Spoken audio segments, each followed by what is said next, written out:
start to final O. In lane 2 on the far side is PepsiCo Purpose. In lane 4, GTCSA Pandragons. In lane 6, SunTrust Bank. And lane 8, EHL Dragons.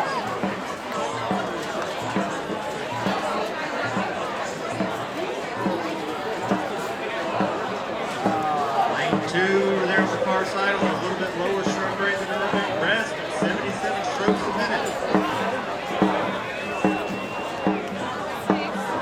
Lane 4 coming in at about 70. Lane 6, I believe the first person in the boat has about an 88 stroke rate, and the back person is somewhere in that area.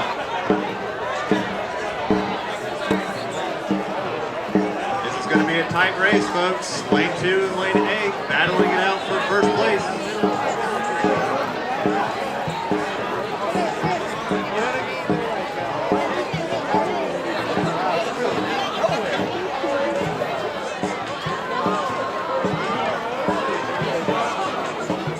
That was a tight race. I'll be leaving it up to the photo finish to give you the full results for that one.